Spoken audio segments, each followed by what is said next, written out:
Hello दोस्तों, स्वागत है आपका कनावत एकेडमी के यूट्यूब चैनल पर।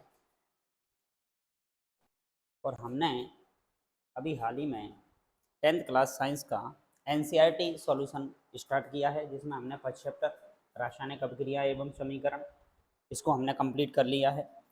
इसकी क्लासों को आप हमारे डिस्क्रिप्शन में इसका लिंक दिया हुआ है, वहाँ से आप इन क्लासों को कवर कर सकते हो। तो आज है हमारा सेकंड चैप्टर, इसकी आज हमारी सेकंड क्लास है। इसकी फर्स्ट क्लास कंप्लीट हो चुकी है, इस क्लास को भी आप कंप्लीट देखिए पहले। और फुल सिलेबस को कंप्लीट करने के लिए इसकी पहली क्लास को देखना बड़ा आवश्यक है। इसकी क्लास जो पहली है उसकी लिंक आपको इस वीडियो की डिस्क्रिप्शन में मिल जाएगी।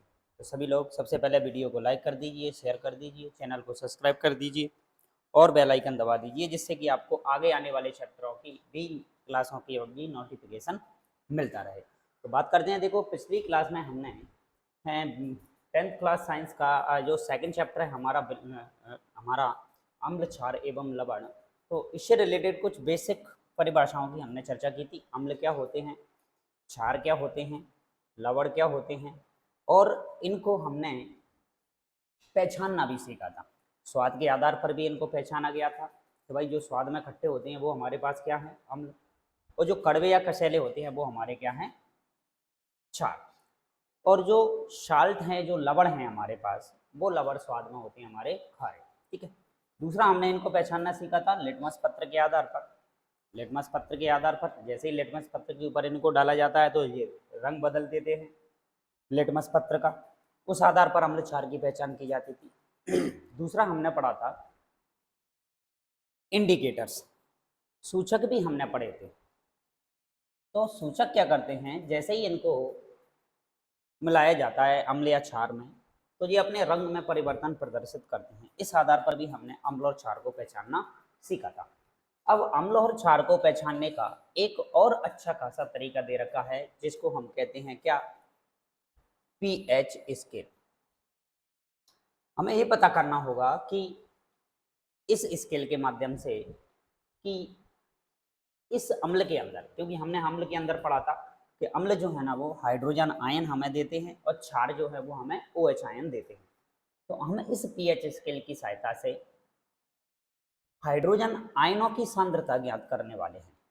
इसका मतलब यही होता है, पीएच की फुल फॉर्म की यदि बात करें तो potential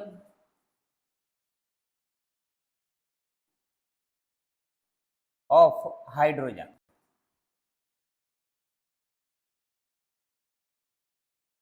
hydrogen, potential of hydrogen. और इस स्केल को सबसे पहले बनाने वाले जो वैज्ञानिक है ना, वो पीएच सोरेनसन है। भाई नाम याद रखना, सोरेनसन, पीएच सोरेनसन।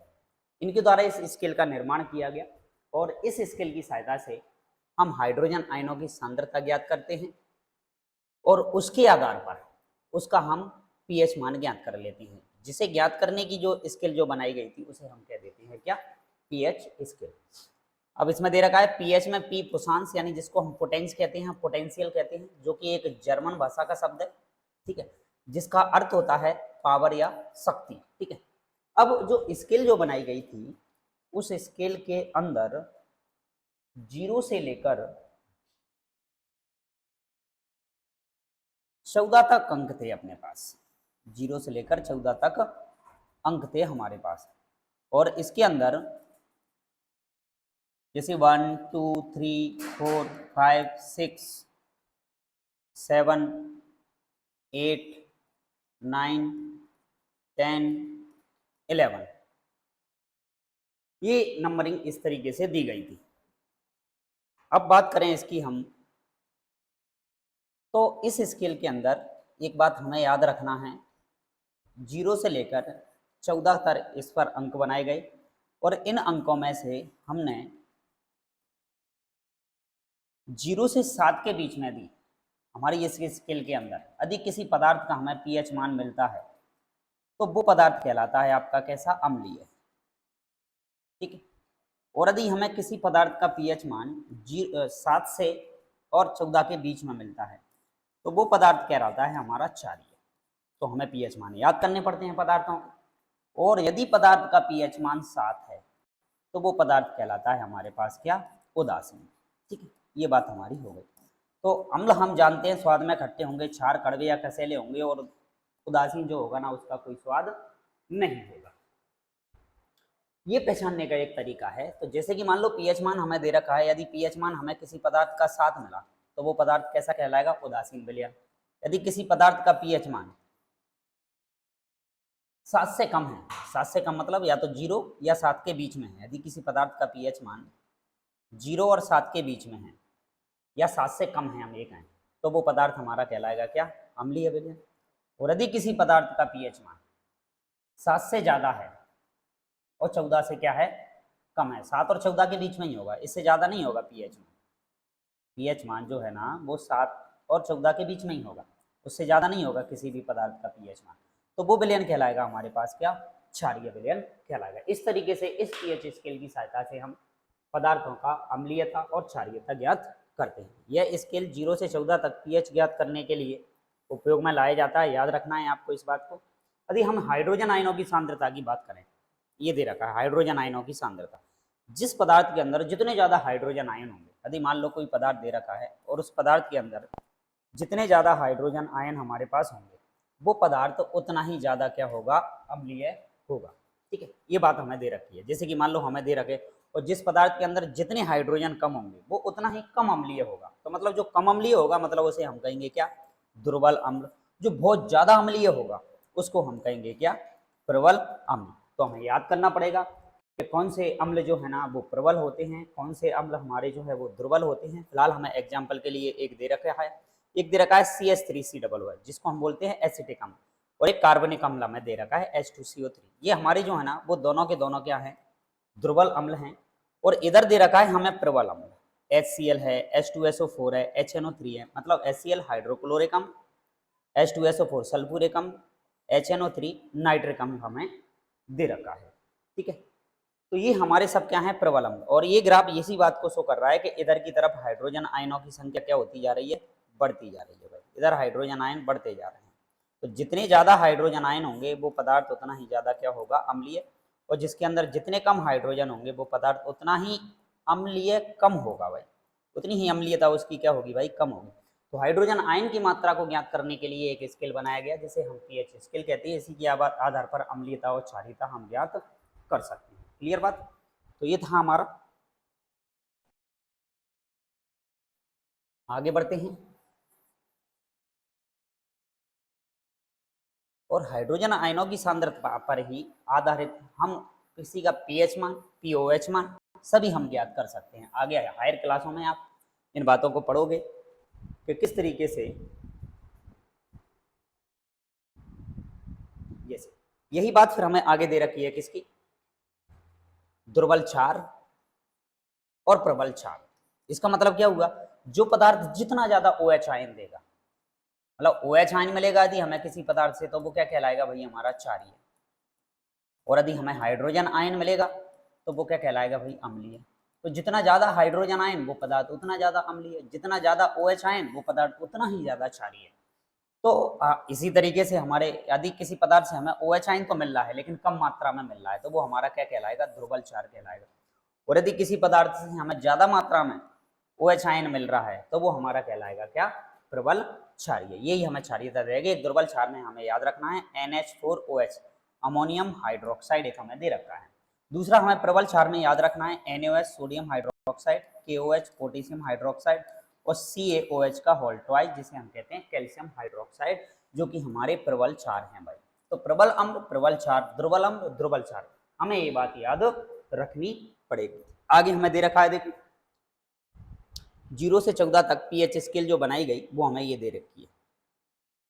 ठीक है, इसके अंदर हमें दे रखा है हाइड्रोजन आयनों की सांद्रता में वृद्धि। जैसे कि यहाँ नंबर दे रखा है 1, यहाँ दे रखा है 2, 3, 4, 5 और 6, ये 7 हो गए। 7 के बाद 8, 9, 10, 11, 12 और 13। इसका मतलब क्या है भाई? देखिए जिस पदार्थ का, जैसे कि किसी पदार्थ का पीएच मान 1 है, इसका मतलब वो बहुत ज्यादा अम्लीय है, वो प्रबल अम्ल है। मतलब इधर की तरफ हम चलते हैं तो हाइड्रोजन आयनों में वृद्धि होती है।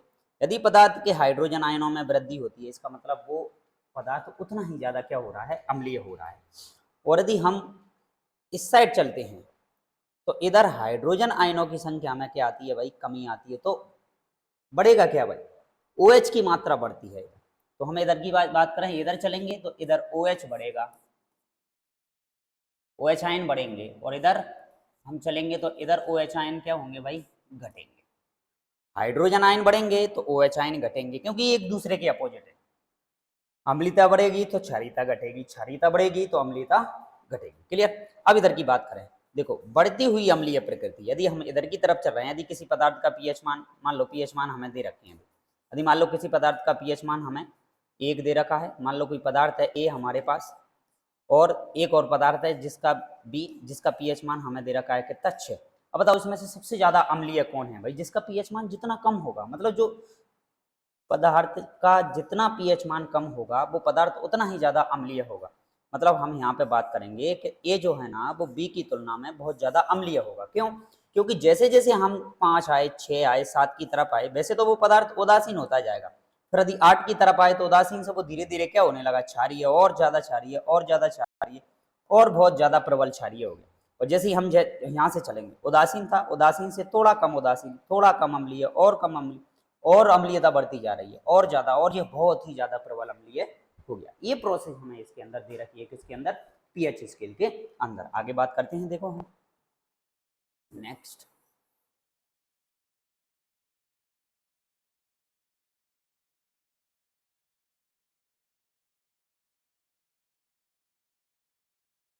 नेक्स्ट देखते हैं। अब नेक्स्ट हमें दे रखा है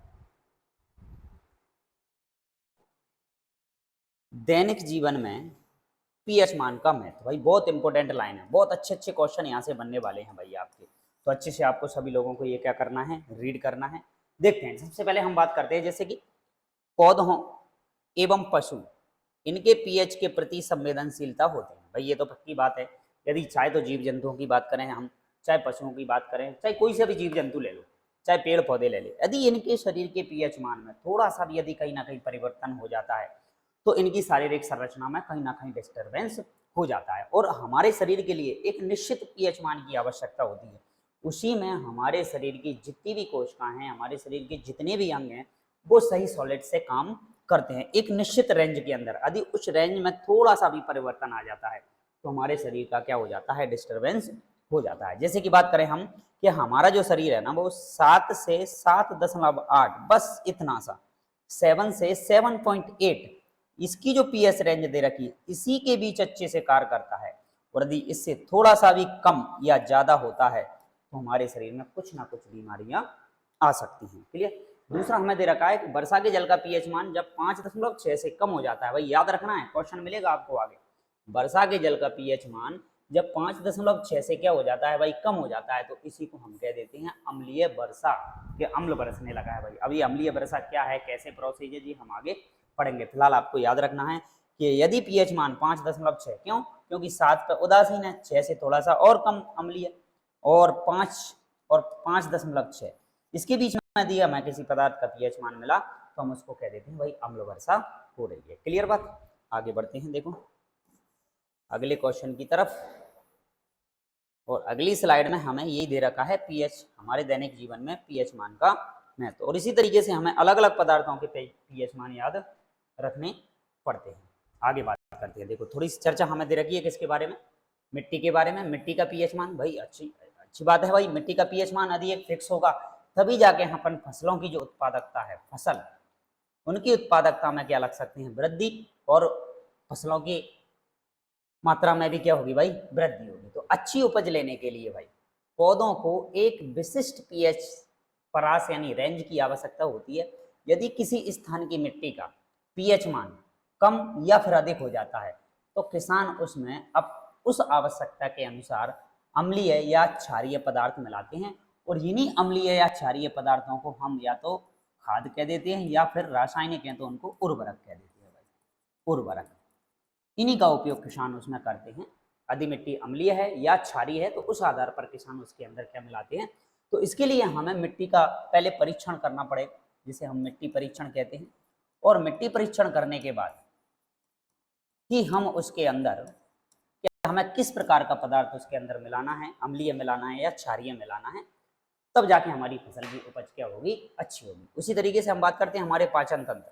हमारे पाचन तंत्र का भी पीएच मान निश्चित है। हमारा शरीर जो है ना, उधर है जो हमारा आमाशय है, स्टमक है, उस आमाशय से हाइड्रोक्लोरिक अम्ल यानी HCl, आमाशय की जो दीवारें होती हैं उन दीवारों से हाइड्रोक्लोरिक अम्ल उत्पन्न होता है, जो जैसे ही भोजन आमाशय के अंदर आता है पाचन के लिए, तो ये आमाशय की दीवार से क्या होने लगता है, निकलने लगता है, और उस माध्यम को जहाँ भोजन हमारा आमाशय के अंदर पहुंचा है, उदर में पहुंचा है या स्टमक में पहुंचा है, तो वहां पर जाके भोजन के माध्यम को कैसा बना देता है, अम्लीय बना देता है।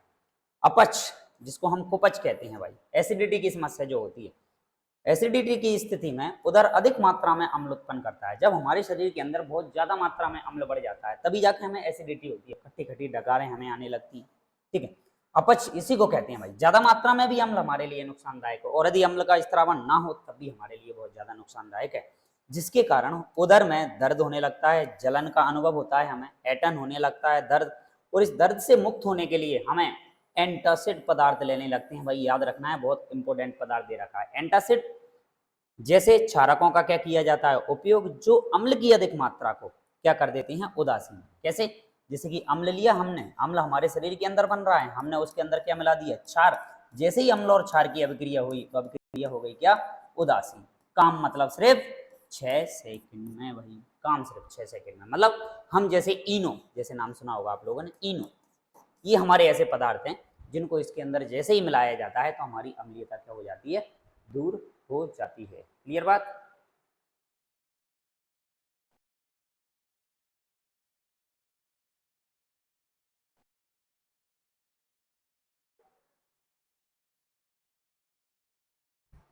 तो ये था हमारा, अगला दे रखा है हमें, अगले पेज की बात करते हैं।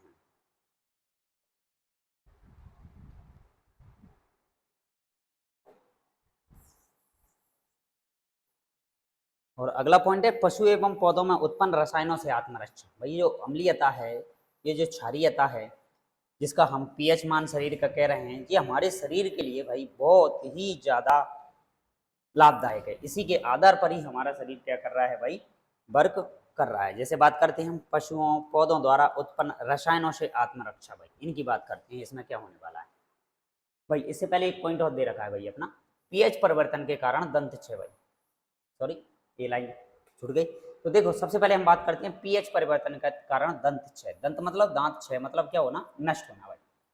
तो हमारे मुंह का जो पीएच मान है भाई, वो 5.5 से जैसे ही कम हो जाता है तो हमारे दांत धीरे धीरे नष्ट होने लगते हैं, क्षय होने लगता है दांतों का, मसूड़ों से ब्लीडिंग होने लगती है, खून निकलने लगता है, मुंह स्मेल मुंह के अंदर से आने लगती है, दांत मतलब उनकी जो चमक है वो धीरे धीरे क्या होने लगती है, खत्म होने लगती है, जिसको चमक को कहते हैं हम दांतों का इनेमल, इनेमल, ठीक है। ये कैल्शियम फास्फेट से बना होता है, जो कि हमारे शरीर का सबसे कठोर पदार्थ होता है, और यह जल में नहीं घुलता है। लेकिन मुंह का जब पीएच मान 5.5 से क्या हो जाता है, कम हो जाता है, तो ये संचारित होने लगता है, ये धीरे धीरे क्या होने लगता है, नष्ट होने लगता है। भाई इंपॉर्टेंट क्वेश्चन है आपका कि पीएच परिवर्तन के कारण दंत क्षय किस प्रकार होता है।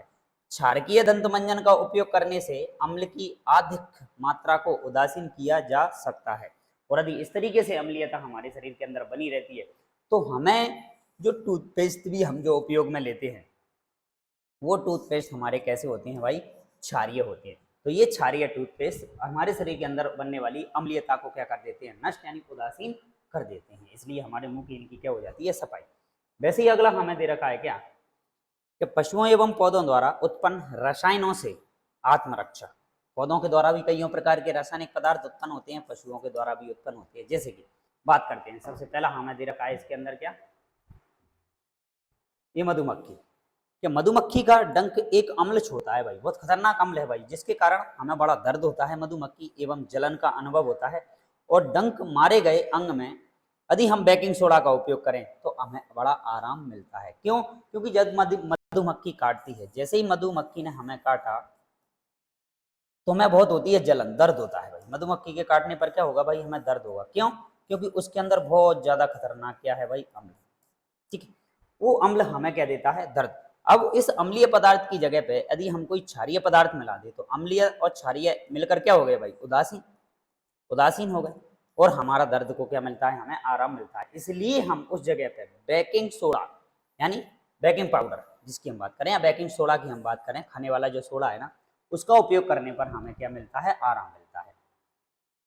वैसे ही हमें दे रखा है एक नेटल प्लांट है भाई, ये पेड़ पौधा भी डंक वाला है भाई, इसके अंदर मेथेनोइक अम्ल छोड़ता है भाई, जिसके कारण जलन वाले दर्द का अनुभव होता है भाई, बहुत खतरनाक।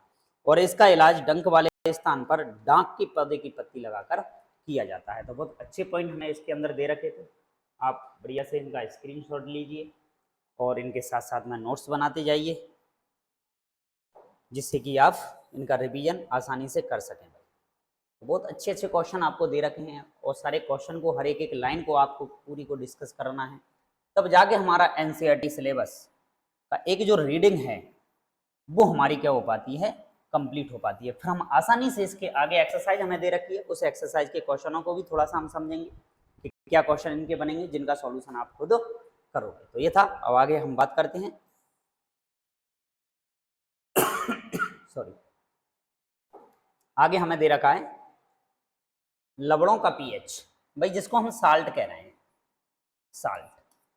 साल्ट का पीएच, साल्ट अम्ल और क्षार के मिलने से साल्ट बनता है भाई, और इसके बारे में भी हमने थोड़ा सा डिस्कस कर लिया। देखो, प्रबल अम्ल और प्रबल क्षार दोनों ही प्रबल हैं, दोनों ही ज्यादा प्रबल हैं भाई, दोनों ही प्रबल हैं, क्षार भी प्रबल, अम्ल भी प्रबल। तो जो विलयन बनेगा ना, वो कैसा बनेगा भाई, उदासीन विलयन बनेगा भाई, उदासीन विलयन, न्यूट्रल साल्ट कहलाएंगे ये हमारे। और इनका पीएच मान जो होगा ना, वो फिक्स हमें मिलेगा 7, मतलब जो उदासीन लवण होंगे उनका पीएच मान हमें कितना मिलने वाला है, 7।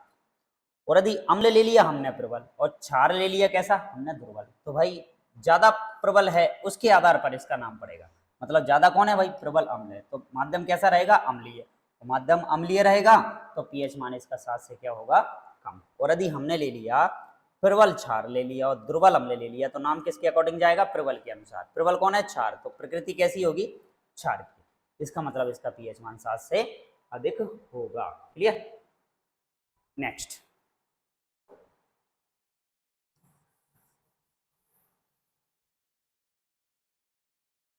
दे रखा है साधारण नमक से रसायन, थोड़ी सी साधारण नमक की रसायन की बात करते हैं, जिसके लिए हमें देखो सोडियम हाइड्रोक्साइड, ये भी एक क्षार दे रखा है। ब्रंजक चूर्ण, सूत्र याद रखना है भाई, बहुत इंपॉर्टेंट, CaOCl2, ब्रंजक चूर्ण या जिसी को हम कहते हैं ब्लीचिंग पाउडर, नाम याद रखना है भाई इसी का, ब्लीचिंग पाउडर इसी को बोला जाता है। सोडियम हाइड्रोक्साइड NaOH, दूसरा दे रखा है बेकिंग सोडा, अभी इसका नाम आया था, ये रहा NaHCO3, ठीक है। धोने का सोडा Na2CO3.10H2O, यहाँ तक है जी। और प्लास्टर ऑफ पेरिस, जिसको हम POP कहते हैं भाई, POP, प्लास्टर ऑफ पेरिस, इसका सूत्र है CaSO4.12H2O भाई, 1 सही अपन 2H2O भाई, ये याद रखना है आपको, आप H2O। तो इनकी थोड़ी सी केमिस्ट्री हमें दे रखी है कि ये क्या है भाई, किस तरीके से इनका उपयोग है भाई, कहाँ कहाँ किया जाना है, बेकिंग सोडा है, धोने का सोडा है, प्लास्टर ऑफ पेरिस है, ये साधारण नमक से बनी हुई सारे रसायन अपने कहलाते हैं। जैसे कि सबसे पहले हमें दे रखा है सोडियम हाइड्रोक्साइड, जिसको हम कहते हैं NaOH, और सोडियम क्लोराइड, जिसको हम कहते हैं NaCl भाई। साधारण नमक क्या है भाई, हमारे पास नाम लिख लेते हैं उसका और सूत्र भी लिख लेते हैं, NaCl, सोडियम क्लोराइड, ये हमारा साधारण नमक है, इसको ही हम खाने का उपयोग कर रहे हैं, खाने में उपयोग कर रहे हैं, तो खाने वाला नमक है भाई हमारा, ठीक है। तो इससे सोडियम क्लोराइड के जलीय विलयन या लवण जल से जैसे ही हम विद्युत धारा प्रवाहित करते हैं, अब विद्युत धारा प्रवाहित करने के लिए हमें पूरा एक सर्किट बनाना पड़ेगा, ठीक है।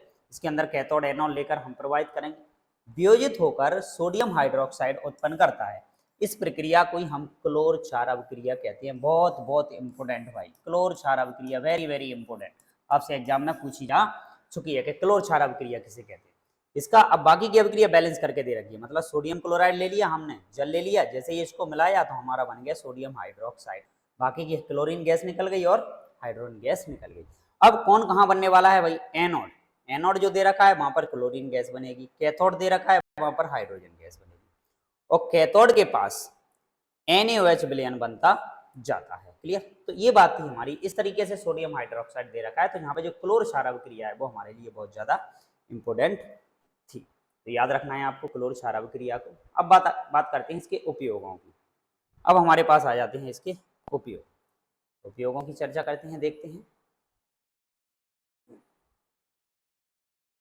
कि क्या इनके उपयोग हैं, कहाँ उपयोग किया जाने वाला है इनका। ठीक है भाई, देखो नेक्स्ट उपयोग की बात करें तो इस हाइड्रोजन का उपयोग हम ईंधन के रूप में करने वाले हैं भाई, ठीक है। मेन ईंधन याद रखो। क्लोरीन गैस है जल की स्वच्छता, भाई पानी को शुद्ध करने के लिए भी इसका उपयोग किया जा रहा है। पीवीसी पाइप आपने नाम सुना होगा, सीएफसी भी नाम सुना होगा, क्लोरोफ्लोरोकार्बन। जो क्लोरोफ्लोरोकार्बन ये वही कार्बन है जिसकी वजह से हमारी ओजोन परत O3 परत क्या हो रही है भाई, नष्ट हो रही है। और पीवीसी पॉलीविनाइल क्लोराइड एक क्या है हमारा बहुलक है, बहुलक बहुलक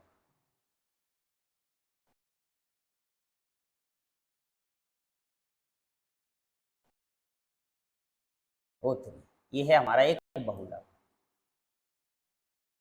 बहुलक पीवीसी। पीवीसी के पाइप भी आती हैं और बहुत सारी चीजें पीवीसी की बनी होती है, ये इनका उपयोग किया जा रहा है। अब दे रखा है HCl हाइड्रोक्लोरिक अम्ल, इस्पात की सफाई करने में, मतलब जो स्टील है, इस्पात मतलब स्टील, इसकी सफाई करने में और कई प्रकार की औषधियां बनाने में भी इसका उपयोग किया जा रहा है। दूसरा दे रखा है हमें NaOH सोडियम हाइड्रोक्साइड, धातुओं से ग्रीस हटाने के लिए। मान लो कोई धातु है, हमने जिसके ऊपर ग्रीस लगाया जिसकी वजह से उसके अंदर चिकनाहट वगैरह बहुत ज्यादा हो गई, और इसको हटाने के लिए हम वहाँ प्रकार का उपयोग करने वाले हैं सोडियम हाइड्रोक्साइड। साबुन वगैरह बनाने के लिए, कागज उद्योग में भी, जो कागज हमारे बनाए जा रहे हैं कागज फैक्ट्री में भी इसका उपयोग किया जाने वाला है।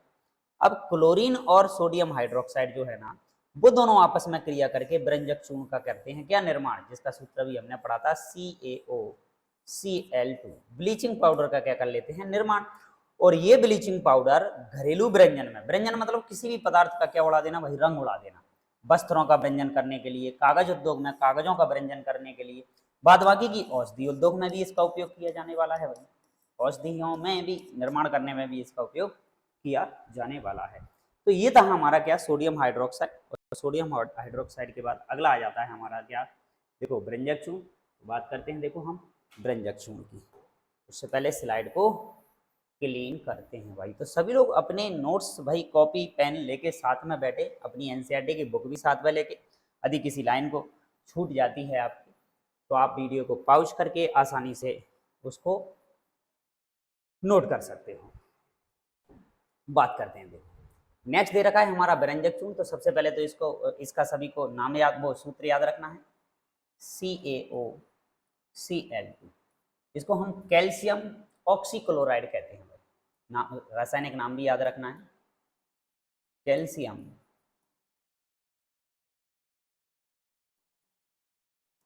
ऑक्सी क्लोराइड, ये इसका रासायनिक नाम है। तो बनाया कैसे जा रहा है भाई व्यंजक चूर्ण को, व्यंजक चूर्ण शुष्क बुझे हुए चूने जिसको हम कहते हैं कैल्शियम हाइड्रोक्साइड, इस पर जैसे ही हमने क्लोरीन की प्रक्रिया से व्यंजक चूर्ण का क्या हो जाता है, निर्माण। ये भी तरीका है, ऐसे भी ये बन जाता है CaCl2। अब क्रिया आपके सामने दे रखी है, आप इसको समझें। दूसरा इसका उपयोग हमने अभी पढ़ चुके हैं, इसका वस्त्र उद्योग में, सूती कपड़ा, लिनेन के व्यंजन में भी इसका उपयोग किया जाता है, कागज फैक्ट्री में भी। बहुत इंपॉर्टेंट है भाई उपयोग व्यंजक चूर्ण के, सूत्र, रासायनिक नाम इसका, ठीक है। और इसके उपयोग बहुत इंपॉर्टेंट क्वेश्चन है आपका, कागज फैक्ट्री में, लकड़ी के मज्जा के व्यंजन के लिए, ठीक है। रासायनिक उद्योगों में, फैक्ट्री में भी, उपापचय के रूप में भी इसका उपयोग किया जाता है। पीने वाले जल को जीवाणुओं से मुक्त करने के लिए, यानी रोगाणु नाशक बनाने के लिए भी हम, जब अक्सर जब हमारे कुएं हुआ करते थे, जब बरसात का पानी, बारिश होती थी तो उनके अंदर जब पानी भर जाता था तो उनके अंदर बहुत सारे बैक्टीरिया वायरस पनप जाते थे। तो उसके बाद गांव में सरपंच के द्वारा या आंगनबाड़ी वाली बहन जी के द्वारा इस पाउडर को उस कुएं में डालने की सलाह शाम के टाइम दी जाती थी, जब पानी भरना बंद कर देती थी। और दूसरे दिन जब हम उससे पानी भरते थे, सारे बैक्टीरिया वायरस क्या हो जाते थे, नष्ट हो जाते थे। तो ये वही है आपका, इसका उपयोग बहुत लंबे समय से इस तरीके से इसका उपयोग किया जा रहा है। तो बहुत इंपॉर्टेंट क्वेश्चन बनता है हमारे पास कि व्यंजक चूर्ण क्या है, इसको बनाने की विधियां क्या हैं, इसके उपयोग, इसका सूत्र, रासायनिक नाम इसका, ये वगैरह सारी चीजें हमें याद रखनी होंगी इसके अंदर, ठीक है। नेक्स्ट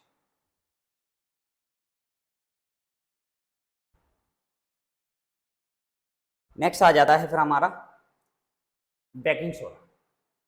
बेकिंग सोडा की हम बात करते हैं। अब बेकिंग सोडा जिसको हम बोल रहे हैं, ये सोडियम क्लोराइड लिया, पानी लिया H2O और कार्बन डाइऑक्साइड ली और NH3 मतलब अमोनिया। भाई इसका नाम आप याद रखोगे अमोनिया, बाकी की सारी चीजें जानते हो अमोनिया। इनको जैसे ही हमने मिलाया तो ये बन गया अमोनियम क्लोराइड, ये बन गया हमारे पास NaHCO3। इसी को हम कहते हैं क्या, बेकिंग सोडा। तो ये इसकी बनाने की विधि हो गई। यह एक प्रकार का क्या है, दुर्बल असंक्षारक क्षार है। भाई इतना याद रखना है, दुर्बल क्षार है। कौन, सोडियम वो सॉरी बेकिंग सोडा हमारा क्या है, क्षार है। बेकिंग सोडा क्षार है, तभी तो हम इसको अम्ल के साथ उपयोग करेंगे। सोडा पानी जब बनेगा तब भी अपन इसका उपयोग करेंगे। ठीक है। दूसरा, खाना पकाते समय गर्म करने पर इसमें निम्न अभिक्रिया होती है। अब जैसे ही खाना पकाया जाता है, जैसे हमने लिया क्या, NaHCO3, खाना के साथ मिला इसका उपयोग करेंगे। NaHCO3 लिया हमने, इसको जैसे ही हमने गर्म कर दिया। भाई ये जो साइन है ना, ये गर्म करने का है। फिलहाल आप लिख भी सकते हो गर्म करने पर, या साइन बना सकते हो। जैसे ही हमने इसको गर्म किया तो गर्म करने पर एक और नया पदार्थ बन के तैयार हो गया, जिसको हम बोलते हैं Na2CO3 plus H2O plus carbon dioxide और बन गई। तो ये बन गया हमारा धावन सोडा या धोने का सोडा, वॉशिंग सोडा, धावन सोडा जिसको हम बोलेंगे, धावन सोडा। तो ये बात हमें याद रखना है कि जैसे ही हम खाने के सोडे को यानी बेकिंग सोडा को गर्म करते हैं तो गर्म करने पर यह धावन सोडा में परिवर्तित हो जाता है। क्लियर। नेक्स्ट, इसके भी हमें दे रखे हैं क्या उपयोग, और ये भी बहुत इंपॉर्टेंट क्वेश्चन, इसके उपयोग भी बहुत, बनाने की विधि भी बहुत इंपॉर्टेंट। वो क्वेश्चन हमसे जो एनुअल एग्जाम है हमारा, इस एनसीईआरटी की बुक से बाहर कहीं नहीं पूछा जाने वाला है। तो भाई सभी लोग अच्छे से इन क्वेश्चनों की हर एक लाइन को, एक पॉइंट जो दे रखा है, हर एक शब्द दे रखा है, वो आपके लिए बहुत इंपॉर्टेंट है। क्लियर। तो बात करते हैं बेकिंग पाउडर बनाने में इसका उपयोग किया जाता है, किसका, बेकिंग सोडा का।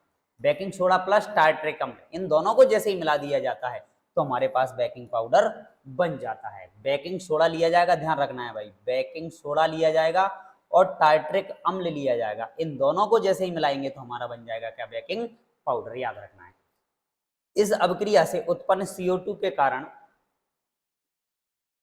पाव रोटी या केक में खमीर उठ जाता है तथा इससे यह मुलायम हो जाती है भाई, एवं स्पंज हो जाते हैं। इसी क्रिया, यही पदार्थ इसके अंदर मिलाते हैं। इस क्या है, ब्रेड है, ठीक है, पाव रोटी है, इनको बिल्कुल स्पंजी सॉफ्ट बनाने के लिए इनके अंदर इसका उपयोग किया जाता है, क्योंकि ये पदार्थ क्या उत्पन्न करते हैं भाई, CO2 यानी कार्बन डाइऑक्साइड उत्पन्न करते हैं। दूसरा, हम जानते हैं कि यह एक एंटासिड है का एक सॉरी संगठक है। इसका उपयोग सोडा अग्निशामन में भी किया जाता है। भाई याद रखना, अग्निशामन मतलब आग बुझाने के लिए, आग बुझाना, इसके लिए भी इसका क्या किया जाता है, उपयोग किया जाता है। नेक्स्ट बात करते हैं अगले पॉइंट की, और अगला हमारे पास आ जाता है क्या, धावन सोडा। भाई वॉशिंग पाउडर, भाई वॉशिंग पाउडर, धावन सोडा, धोने का सोडा जिसको हम कहते हैं। देखते हैं भाई, धोने का सोडा, धोने का सोडा हमें दे रखा है, सूत्र सभी लोगों को याद रखना है, Na2CO3.10H2O। भाई 10H2, ये बात आपको याद रखना है। और धावन धोने का जो सोडा होता है ना, उसके अंदर ये जो 10H2O दे रखा है ना, ये हमारा क्रिस्टलीय जल कहलाता है भाई,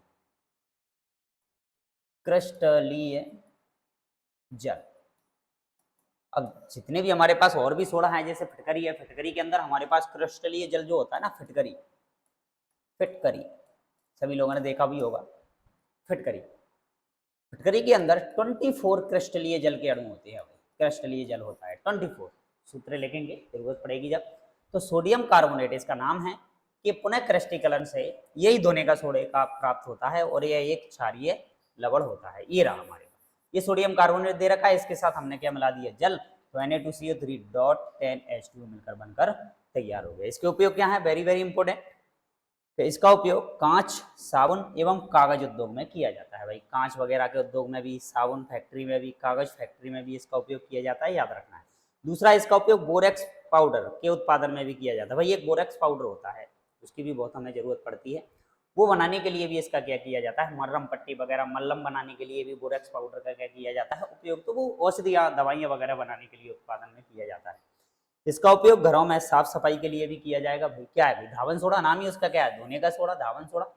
जब साबुन बना रहे हैं, इससे हम कागज उद्योग में कर रहे हैं तो साफ सफाई के लिए हो रहा होगा, जाहिर सी बात है। घरों में साफ सफाई के लिए भी इसका उपयोग किया जाता है। दूसरा है जल की स्थायी कठोरता को हटाने के लिए भी इसका उपयोग किया जाता है। भाई जब भी आपने नाम सुना होगा, वो जल है ना, ये भी जल भी हमारे पास दो तरीके का है भाई। एक तो हमारे पास शुद्ध जल है, पीने का जो पानी है जल, जिसको आम भाषा में अपन उपयोग कर रहे हैं। एक है हमारे पास कठोर जल, कठोर जल या इसको हम गुरु जल भी कह देते हैं भाई, गुरु जल। इसका सूत्र होता है D2O, याद रखना है भाई सभी लोगों को। बाद बाकी हमारा जल पीने वाला पानी जो है ना वो H2 है, D2O, ड्यूटेरियम ऑक्साइड। अब ये डी क्या है भाई, ये हाइड्रोजन का ही एक क्या है, समस्थान है। क्या हाइड्रोजन के समस्थानिक होते हैं प्रोटियम, ड्यूटेरियम और ट्राइटियम।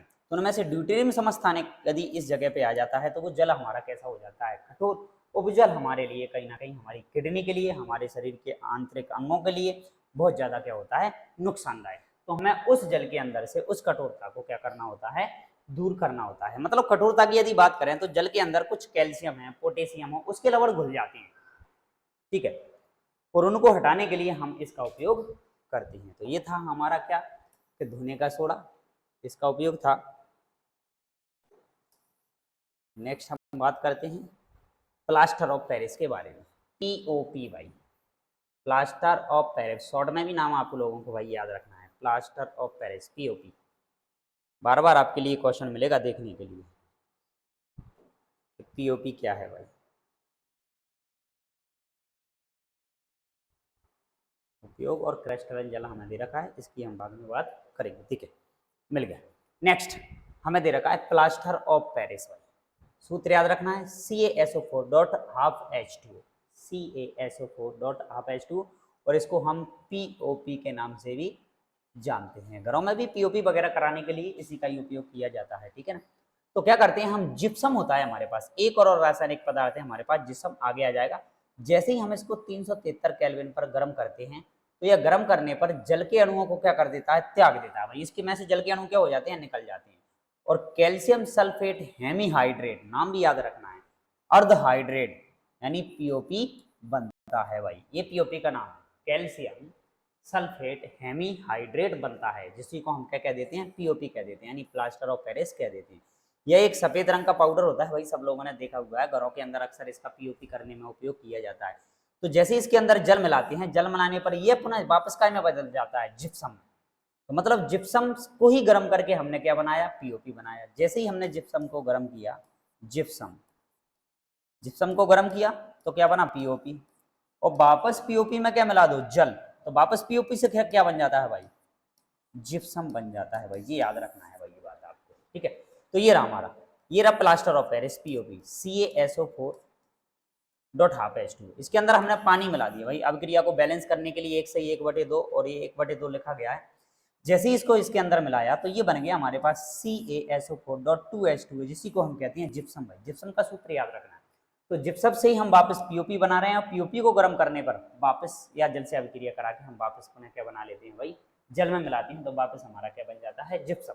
और ये हमारे पास एक कठोर पदार्थ है भाई, इसीलिए इसका उपयोग POP करने में किया जाता है भाई। देखते हैं प्लास्टर वगैरह करने के लिए, तो सबसे पहला काम तो देख, जब किसी व्यक्ति की हड्डी फ्रैक्चर हो जाती है, टूट जाती है, तब भी अपन ने कहा होगा भाई उसके ऊपर प्लास्टर चढ़ाया जाता है, तभी इसी का उपयोग किया जाता है, POP का।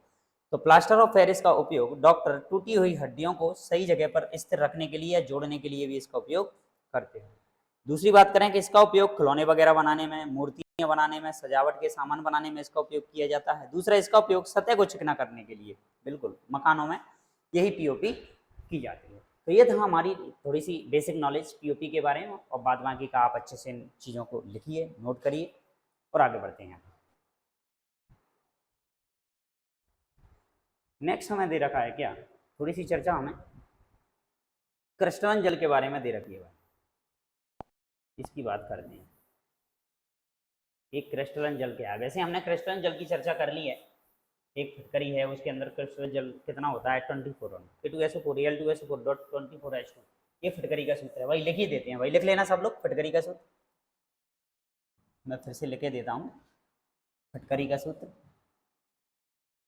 K2SO4Al2SO4 का होल थ्राइड डॉट 24H2, ये भाई फटकरी का सूत्र है। ये रहा, इसके अंदर जल के क्रिस्टल अणु कितने हैं 24, ये याद रखना है आपको। तो यही है क्रिस्टल कि लवण के एक सूत्र इकाई में जल के निश्चित अणुओं की संख्या को ही हम क्या कह देते हैं, क्रिस्टल कह देते हैं। जैसे कि फटकरी के अंदर कितने हैं 24H2O, बोसन सोडा के अंदर कितने हैं 10H2O, भाई ये याद रखना है आपको, ठीक है। नेक्स्ट बढ़ते हैं आगे। अब आगे दे रखा है हमें इसके उदाहरण, इसके क्रिस्टल जल के उदाहरण, ठीक है।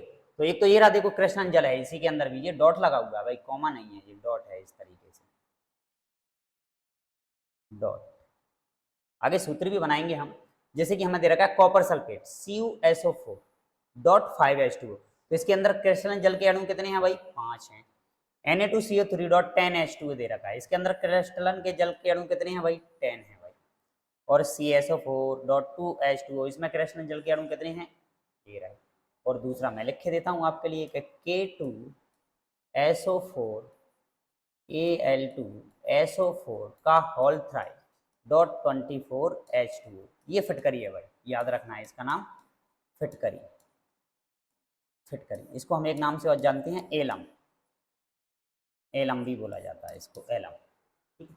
तो इसके अंदर कितने जल के अणु होते हैं भाई 24 होते हैं, याद रखना है। अब हमें दे रखी है इसकी एक्सरसाइज, अब एक्सरसाइज जो कि है आप इसको कंप्लीट करोगे, बाकी के थ्योरी के अंदर जितने भी क्वेश्चन अपन को दे रखे हैं हर एक क्वेश्चन की जानकारी नॉलेज आपको दे रखी है, उसी हर एक चीज से हमारा एक आगे जो भी हमने डिस्कस किया था उसी से हमारा क्वेश्चन बनने वाला है। जैसे कि देखो बात करते हैं, सबसे पहला ही पहला क्वेश्चन हमें दे रखा है बड़ा आसान सा, कि चींटी के डंक में कौन सा अम्ल होता है भाई, हम तो है फॉर्मिक अम्ल, हमने पढ़ा हुआ है फॉर्मिक अम्ल होता है भाई, याद रखना है फॉर्मिक अम्ल, ठीक है। अंडे के छिलके को नाइट्रिक अम्ल के साथ हम जैसे ही HNO3 में डालते हैं तो भाई क्या होगा, अंडे का छिलका है कैल्शियम कार्बोनेट का बना होता है, अम्ल में मिलाएंगे भाई क्या अभिक्रिया होगी, देखना है। एक लवण का नाम लिखिए जिसमें क्रिस्टल जल नहीं होता है, ये भी मिलेंगे। बेकिंग पाउडर है, पाचन क्रिया के दौरान सोने को घोलने के लिए किस विलयन का उपयोग किया जाता है भाई, सोने को घोलने के लिए एक्वारेजिया का उपयोग किया जाता है, आगे हम पढ़ लेंगे इसको। HCl और बहुत सारे अच्छे अच्छे लेवल के क्वेश्चन आपको दे रखे हैं भाई, एक्सरसाइज दे रखी है, आप स्क्रीनशॉट इनका ले सकते हो, ठीक है। लघु उत्तरीय प्रश्न आ गए। अब हमारे 2-2 नंबर वाले क्वेश्चन हमें दे रखे हैं, ब्रंजक चूर्ण से क्लोरीन तेज गंध आती है या पानी में पूर्णतः घुलनशील क्यों नहीं है, लेटमस पत्र वाला है, प्लास्टर ऑफ पेरिस क्या है, ये भी हमें दे रखा है, ठीक है। तो आप आसानी से इनके स्क्रीनशॉट ले सकते हो, क्लियर। तो ये थे हमारे 2-2 नंबर वाले क्वेश्चन, लघु उत्तरीय प्रश्न। आगे चलते हैं अगली स्लाइड में, और अगली स्लाइड में हमें दे रखा है ये रहा, और भी क्वेश्चन है, 10 क्वेश्चन आपको 2-2 नंबर वाले दे रखे हैं, तो भाई आपको इनको करना है भाई। नेक्स्ट आ जाते हैं लघु उत्तरीय प्रश्न, 3-3 नंबर वाले क्वेश्चन, देख लीजिए आप स्क्रीनशॉट ले लीजिए इन क्वेश्चनों का। लघु उत्तरीय प्रश्न ये दे रखे हैं आपको, इनका सॉल्यूशन आप खुद कीजिए सेल्फ, आपको सारे क्वेश्चनों का सॉल्यूशन आपकी जो क्लास है उस क्लास को यदि आपने पूरी स्टडी किया है, जैसे कि फर्स्ट पार्ट हम पहले ही आपको दे चुके हैं, सेकंड पार्ट आपका ये है, तो इन दोनों पार्टों को मिला के यदि आप इसकी एक्सरसाइज को कंप्लीट करते हो तो बिल्कुल आपका कंप्लीट सिलेबस आपका इसमें से हो जाएगा। अब आगे दीर्घ उत्तरीय प्रश्न जो कि 5-5 नंबर के हमें दे रखे हैं इसके। नेक्स्ट देखें, ये अभिक्रिया हमें दे रखी है, फिर दीर्घ प्रश्नों का उत्तरीयों के कुछ हाल हमें दे रखे हैं, उसकी ज़रूरत हमें नहीं है, फिर भी आप लेना चाहें तो ले सकते हो। ये रहा, तो ये थी भाई आज की हमारी क्लास सेकंड चैप्टर की, और ये सेकंड चैप्टर का हमारा आज क्या होता है भाई एंड होता है, और अगली क्लास के साथ अगले चैप्टर के साथ हम आपके साथ फिर मिलेंगे। तो सभी लोग अगेन वीडियो को लाइक कर दीजिए, चैनल को सब्सक्राइब कर दीजिए, बेल आइकन दबा दीजिए, जिससे कि आपको सारी क्लासों के आगे जितनी भी क्लासेज आपकी होने वाली हैं, मैं complete 10th class NCERT syllabus को बिल्कुल फ्री आपको YouTube पर अवेलेबल कराने वाला हूं। तो सभी लोग अभी अपनी जैसे ही स्कूल खुलने से पहले हैं तो एक बार NCERT का अच्छे से रिवीजन कर लीजिए, फिर ऑफलाइन क्लासेज आपकी जो स्कूल में स्टार्ट होने वाली हैं वहां आपका जो सिलेबस एक बार होने वाला है, बड़ा ज़बरदस्त आपका सब्जेक्ट फिर रहने वाला है। तो आप बढ़िया से अच्छे से अपने नोट्स बनाइए और साथ में क्लास को अपने फ्रेंड जो भी हैं दोस्त हैं उनके लिए शेयर कीजिए, स्कूल फ्रेंड हैं या वैसे फ्रेंड हैं, सबके लिए आप अपने फ्रेंडों को इन वीडियो को शेयर कीजिए अपने सभी लोगों को और लाइक कीजिए। मिलते हैं आपसे अगली क्लास में अगले चैप्टर के साथ और अगली नॉलेज के साथ। ठीक है, तब तक के लिए बहुत बहुत धन्यवाद।